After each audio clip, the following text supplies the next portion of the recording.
So, Grand Canyon ghosts that prey on autistic children. Yeah, that That's how we spent our night. wasn't exactly how I thought the night was gonna go, but there you have it. Look, something had to come out the week after Civil War. And it is Friday the 13th. This is the sort of movie that should have came out the same week as Civil War. Thought you were going to say this is the kind of movie that should have come out in January. Honestly, it should have. They probably just shuffled it to like the week after a big release. Is like, this is the best shot we're gonna have with this. Well, it does have a better cast than a typical January horror film. You got Kevin Bacon, Rhoda Mitchell, and then weird casting. Paul Reiser is in this movie. Yeah, just suddenly like rounds a corner, like, hey, okay, He's Paul Kevin Reiser. Bacon's boss. With Ming-Na Wen as his like trophy wife. And Florence Henderson is in this as the grandmother who gets spooked by a snake. And maybe dies. Like, it didn't say the snake bit her. Yeah. It just said she got spooked. And she ended up in the hospital, and the kid tried killing her cat. She's just not in the movie anymore. Or talked about ever again. Not after they leave the hospital. Shit's in the doctor's hands.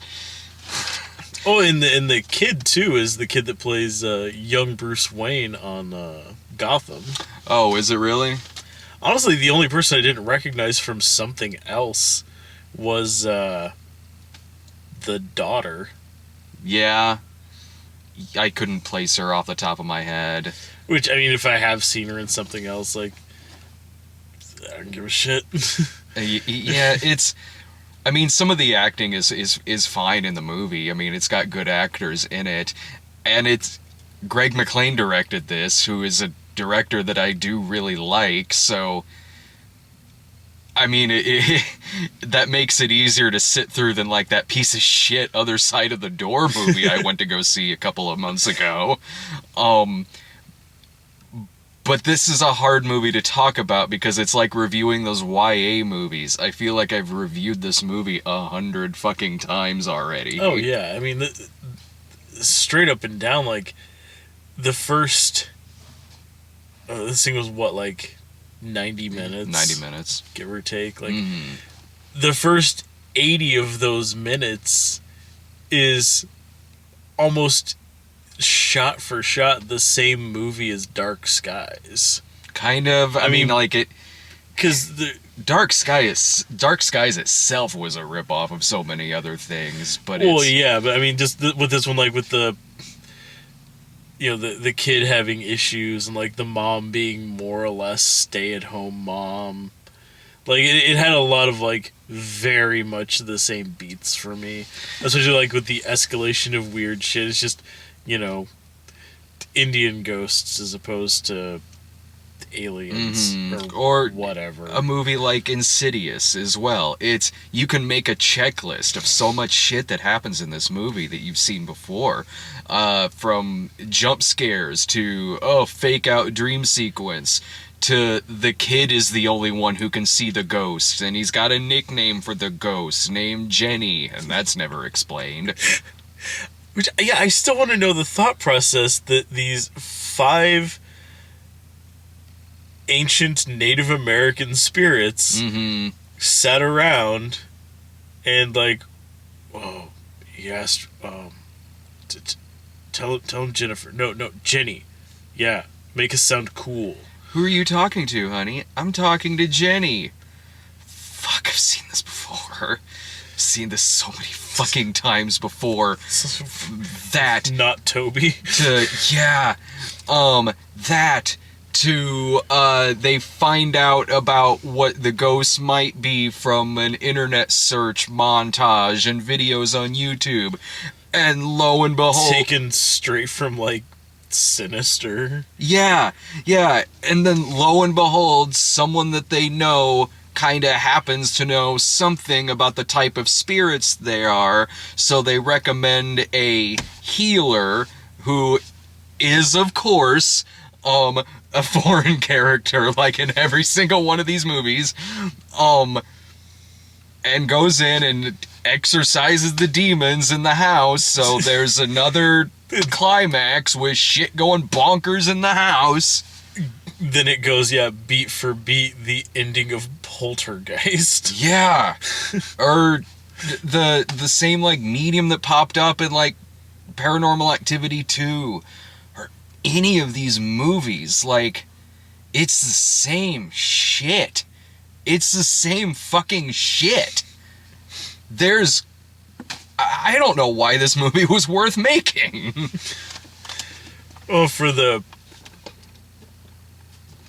5 people that were the theater, including us. That was actually really funny, because when we went into the theater, they put this in the big auditorium. It was really funny going around the corner and seeing this giant auditorium with just this couple just sitting dead center in the middle of the theater. It's like so high up. Like, we were talking pretty much the whole movie, and I doubt they heard us at all. No. Not from that far back. They were a mile back.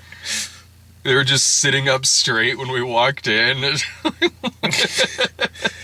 was the sort of thing, too, like, whenever the movie was over, like, the house lights came up and it started running the credits. Mm-hmm. But I didn't hear any movement. I didn't, like, hear, like, people talking. I didn't hear anything. I'm like, I was sitting there and I was honestly... Oh, is the engine on? Hmm. What is that noise? It's probably a chainsaw. It's fine. Yeah, probably just a chainsaw. It sounds like a big truck or something out there. I hear a train now. It's the darkness. I knew I shouldn't have taken those rocks from Washington Park. No, we gotta get those back. But, fuck, yeah, no, like, whenever the movie was over, like, I didn't hear anything. Like, I honestly thought, like, fuck, did that couple, like, sneak out while we were watching this and be like, this is too dumb for us? This is, this is too much. We're gonna go next door and see Money Monster. Okay. I knew we should have just stayed home and watched the Ouija Experiment. I've seen that one already. You showed me that movie. Fuck. I gotta watch the sequel now. I think it's up on Netflix now. We'll have to get together and watch that. Fuck, that first movie was bad.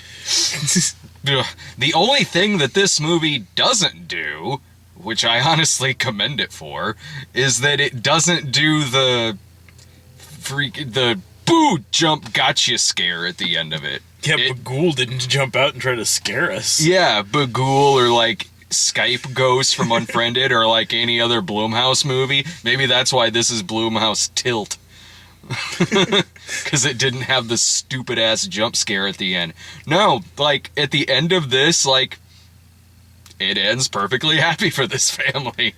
It's weird though, because they put in 2 different, like, ending shots showing that it's a happy ending, which confused the shit out of me. Like, it all gets wrapped up and like, we're safe. Dissolve, fade. Cut to, like, Kevin Bacon taking the trash out. It's like high noon or something. He glances over and, like, his wife and 2 kids are sitting at, like, this little, like, patio, like, table that they have, and, like, they all kind of look over and smile, and he kind of, like, starts to, like, motion like he's gonna walk over towards them. I'm like, ah. And then instead of cutting to the credits, then all of a sudden it cuts to all of them on a picnic, totally dressed differently, so I guess it's a different day, playing, like, soccer for, like, 10 seconds, and then and then it cuts to the credits. Like, so that was a little redundant. Like, that didn't bother me so much, only because I was just relieved, like, some face didn't just for no reason pop out at the camera. So I mean, yeah, it was one thing that I was wondering, like, when Kevin Bacon was taking out the trash, I was like, is he gonna look over and, like, his neighbor, like, got his dog back? or something, because the dog that dog's dead. That dog was possessed. I mean, he could have been like, no, save the dog. He was possessed by demons. You don't need... This is a horror movie where the dog does die, but one, off camera, and it's because he's taken away by animal control because he was possessed and went into Kevin Bacon's house and bit his daughter. So that dog is definitely dead. But at least it was humanely euthanized. It wasn't like... He wasn't strangled by Michael Myers in the backyard. Squeeze the shit out of this dog until it stops moving. Yeah. Like, well, I've rarely seen a horror movie go that route with killing the dog.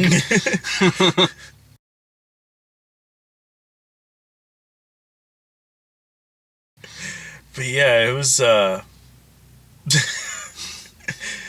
it was, aside from that, yeah, everything else, like, beat for beat, is from something different. And...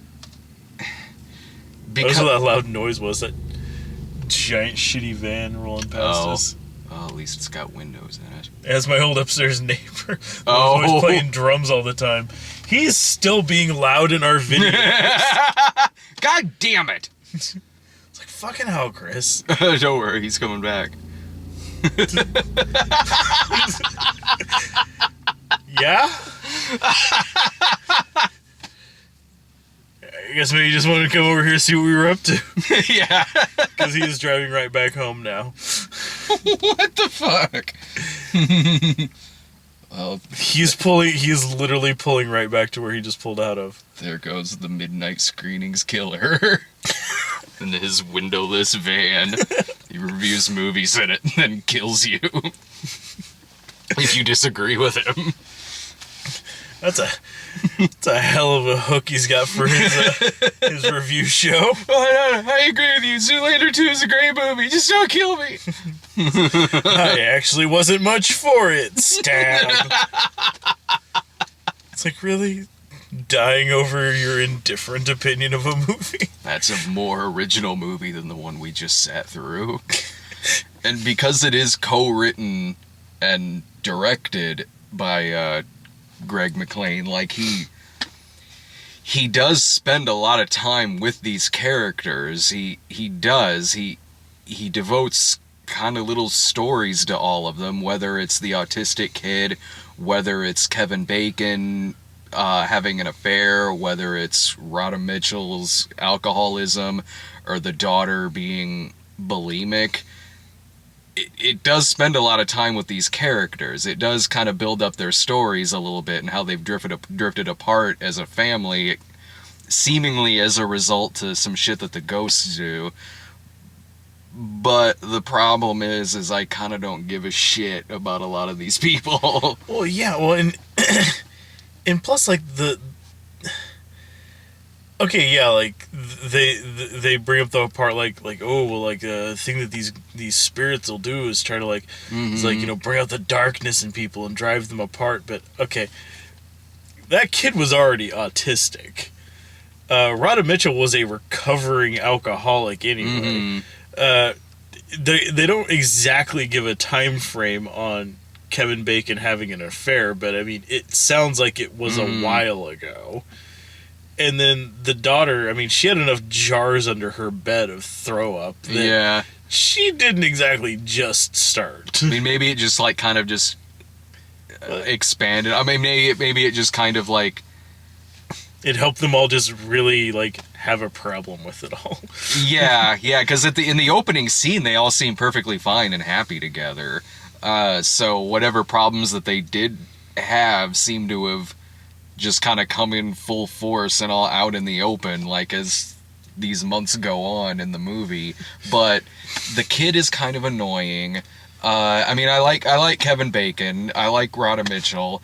The daughter is a shrieking banshee for half the movie. Yeah, is flailing around, shrieking, like screaming, Yeah. beating on her mom. It's like Rhoda Mitchell will be walking down the hallway, like, it's like, I should go get, like, that nice sweater I have from my room. And, like, walking down the hallway, glance over. It's like, honey, did you say something? Like, all of a sudden, like, God, what the fuck, Mom? Get the fuck out of my room! Slam the door. Yeah. Like, cool. God damn. That's cool. Sure. Just And like, yeah, when her mom finds out that she's like purging, like in her get room, out. Get the fuck out. she flips out. She's like beating the shit out of her, like throwing her against the wall and everything. Like, I'm like, what the this fuck? is a little much. Let me, like, have some sympathy for these characters, please. Well, and it was weird too, though, the fact that it seemed like they were really uncomfortable with outright saying that the son was like autistic to any degree. They say it in the movie. Well, yeah, they get to it eventually, but like there at first, like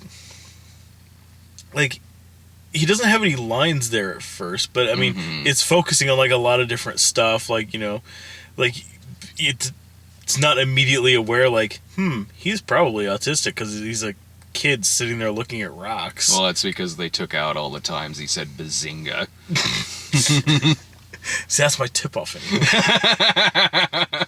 But yeah, and then like once like there's that scene with like their friend's kid, and then like the sister and the brother like walking around, like the sister mentions, like, I don't know, he's just different, like he sees the world so much differently than we do, but they don't explain that. And it's like I'm just like, wait, so is he supposed to be autistic? Like, I don't know, because like he'll be like non-responsive, but then like he'll have like periods where he's perfectly fine talking, and like he doesn't like mind like people like touching him and stuff like that. Like I don't know, like it was never really clear about what kind of stuff he is or isn't okay with at any point in time. The kind that barks at his dad when he touches his book bag.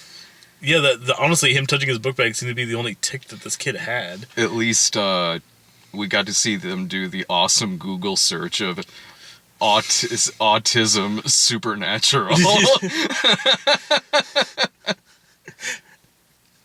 It's like, did you mean this episode of Supernatural with an autistic kid? Yeah, it's one of those great searches where they're putting in, not just this, but other things. Like, they're putting in kind of something vague, like black handprints and stuff like that, and they immediately just find what they're looking for. Like, top thing on there, like, oh, clearly you mean these Grand Canyon ghosts. That... Like, well, I was just at the Grand Canyon. Son of a bitch. Or it's some fake documentary that is trying really hard to convince you that it was recorded on like VHS and then like uploaded to YouTube. Like, click on the link, like, I wonder what this is about. It's like, yeah, there's these ghosts that are native to this region who steal children. And it's a 2-minute video too. Did you see? It's only a 2-minute video, and right away it just gets to exactly the information that they needed to know. Just hit him in the sweet spot. Oh my god, when they're out to dinner with Ming Na Wen and Paul Reiser, and Ming Na Wen says something like, well, I was just, this is just out of nowhere too. It isn't like this, there was a lead-in to her bringing this up. Ming Na Wen is just like... Just suddenly like, it's like, oh, I've got to tell you about this thing. Yeah, I've got to tell you about this friend I know who has dealt with, like, ancient Indian spirits. Did she mention the Grand Canyon? I can't remember, but it was pretty... It was, yeah, it's like, oh yeah, no, like she was giving a lecture about like different, like, you know, spiritualistic beliefs of the Hopi Indians, and it was like the same. Wow, that's bang on the money for kind of what we're looking for here, isn't it? Gonna have to remember that for later. God damn it. I was having more fun just watching Paul Reiser be like kind of sleazy boss guy. Yeah. Like he was working that kind of sleaze part. Hey, come on, what are you doing? I set you up with this sweet secretary. I put her right up to the plate. You're not gonna even take a swing at it? And that's the thing that bugs me, is like some of the parts of this are so dumb, but then like when you actually have like scenes like those scenes with Kevin Bacon and Paul Reiser, or Kevin Bacon and like Radha Mitchell, where like they're talking about like their marriage falling apart and stuff like that. Like that stuff like is very well acted. Like it Yeah. has like a great weight to it. And then it's like, right. Then we got to get back to the goddamn fucking buffalo ghost and shit like that. I was thinking the same thing, because it really isn't even so much that they have particularly great lines. It's just they're very good actors. So when you have Kevin Bacon and Rhoda Mitchell acting in a scene where they're talking about her alcoholism and her hiding it and him figuring it out and then her bringing up the affair, it's a really well acted scene.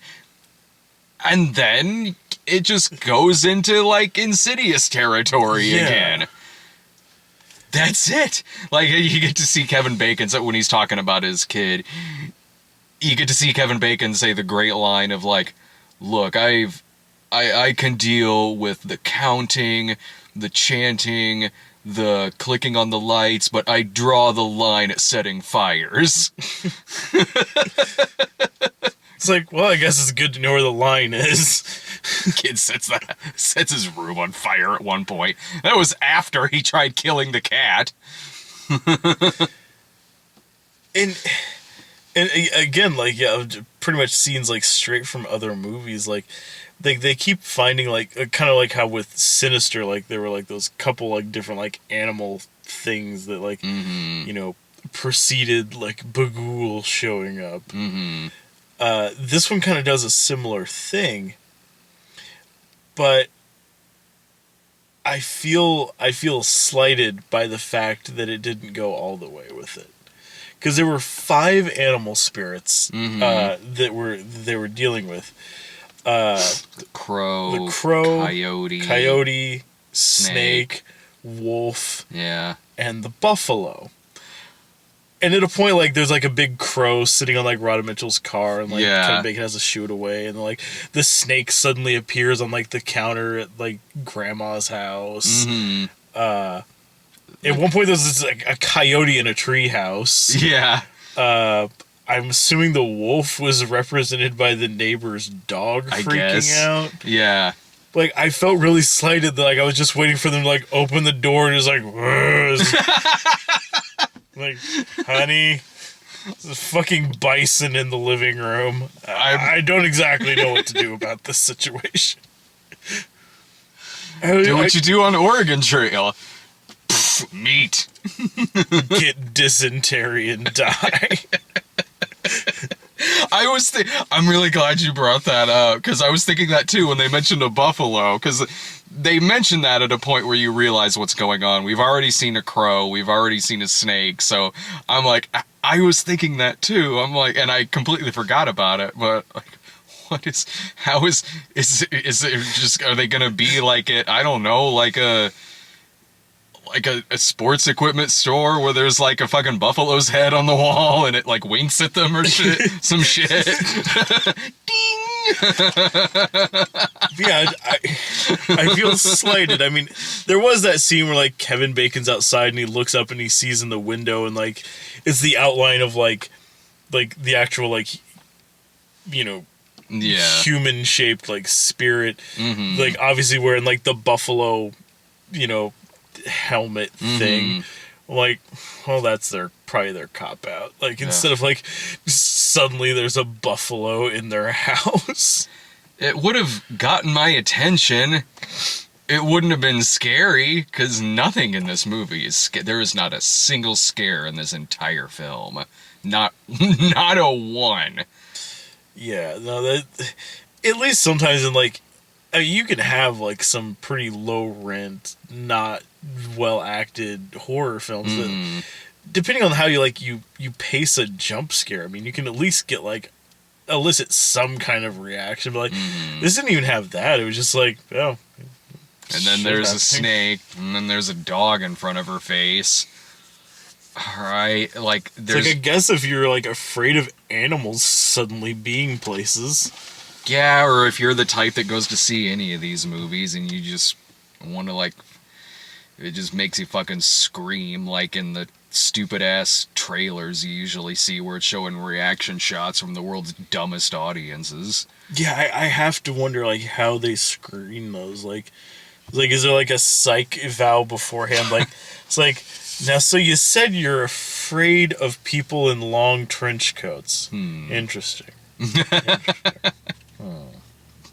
The real mystery of this movie is what you pointed out when we were waiting outside, which was who the fuck is that on the poster? Yeah, the poster for this has some other character who's not in this movie on it. Mm-hmm. And that just strikes me as weird. I mean, again, like, that's the sort of thing I expect from, like, some, like, really, like, low budget, low end horror film that's, like, straight to, like, DVD or something, Or even like that. back in the 80s when you look at like the like fantasy movie like Deathstalker and look at the cover and shit like that. That's not him. Who's this person's not in the movie. This is like, wow, like, whoever's on this Boris Vallejo cover is, like, ripped as shit. Yeah. And then you watch the movie, like, I'm Deathstalker. I'm like, all What? right. At least those are beautiful looking posters. Like this one is it's a bed with the black handprints on it and somebody with the covers up over their head and you just see this brunette dark brown hair flowing down and definitely not the mom. The daughter is blonde. Maybe it was Ming-Na Wen. I don't know.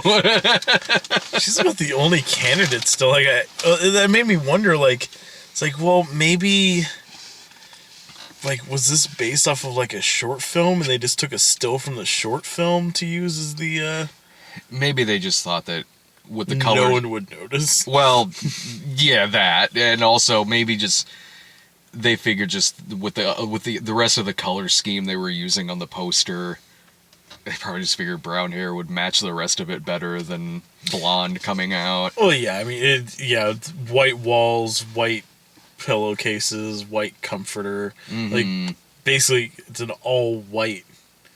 And grays and the black on the So, yeah, I mean, handprints. It stands out. It gives it a lot more visual contrast, but it's just confusing because it's like, okay, here's someone who's not in this. Mm-hmm. I mean, it'd be like if the Captain America poster just suddenly had an Avenger who hasn't been introduced and isn't even in the movie. Oh, like that DVD cover I have for that Power Pack pilot, that live action pilot that's got Wolverine on the cover. That'll get people to buy this. Yeah. Oh God! I was checking my phone when we were speaking of black. I am Go still on. with that marker the other day. I am still getting messages about From like the hospital, we need you to bring that. yes, no, you'll never get it back. I'm keeping it. In case you didn't see, we did this thing in the last video that we did together where I was like, this'll get a funny reaction out of Brian in a video. So I handed it over, and it was a black marker, and it just had different, it had black, noir, and then it said Negro. So obviously Spanish for the word black, like it was with the other words on there for different languages. So apparently 1,000 fucking people think I hit my head so fucking hard that I literally thought that this marker was from the 1960s, and I have no idea why that word is on there. There were 2 more people on Twitter that tweeted me this. That is half of the comments on the Civil War video.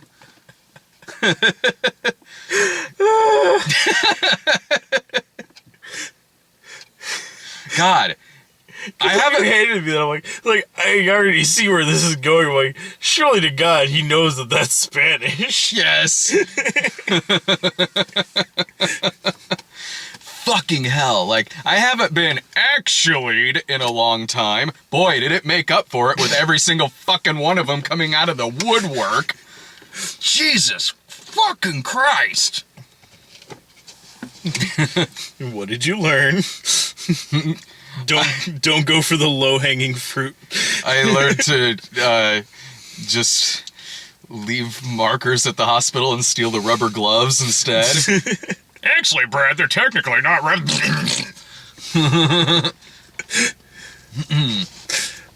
Now, if you come back with a yellow marker that says "Yellow Chinaman," all right, then maybe we've got an issue. Actually, Brad, that's Hawaiian for yellow. It's so weird that it would spell exactly Chinaman.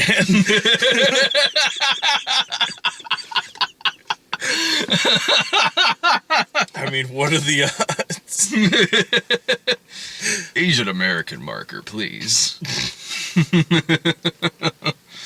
Oh, good times, good times.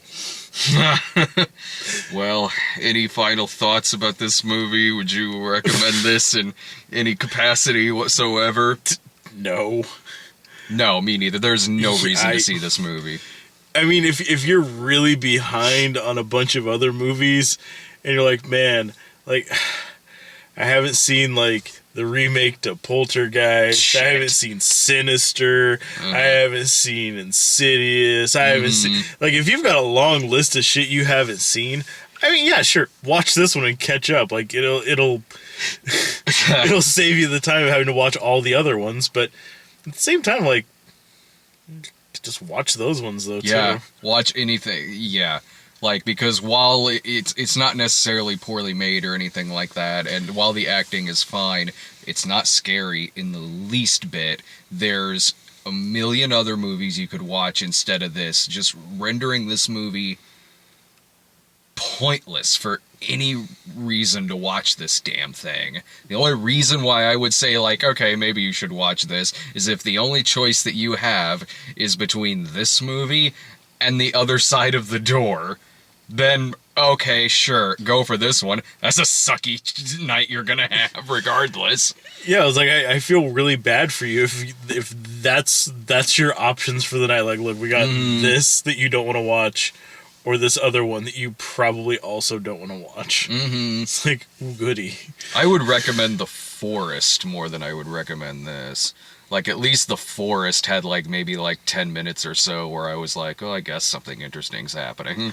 Well, and at least with that one, like, dumb as shit, but I didn't, like, I wasn't sitting there the whole time like, God, I've seen this already. No, neither was I. I mean, for the most part. Yeah, like... Because, yeah, like I said, like, you can have a bad movie, but, like, there's a difference between having a bad movie and a boring movie, and this just was boring because it was every ounce of it, start to finish, was a retread of something you have absolutely already seen. Oh, next week is the Angry Birds movie, Neighbors 2, and The Nice Guys. Fuck yeah. Yeah, hell yeah, The Nice Guys. Looking forward to that one. I'm so fucking excited for that movie. See you next week.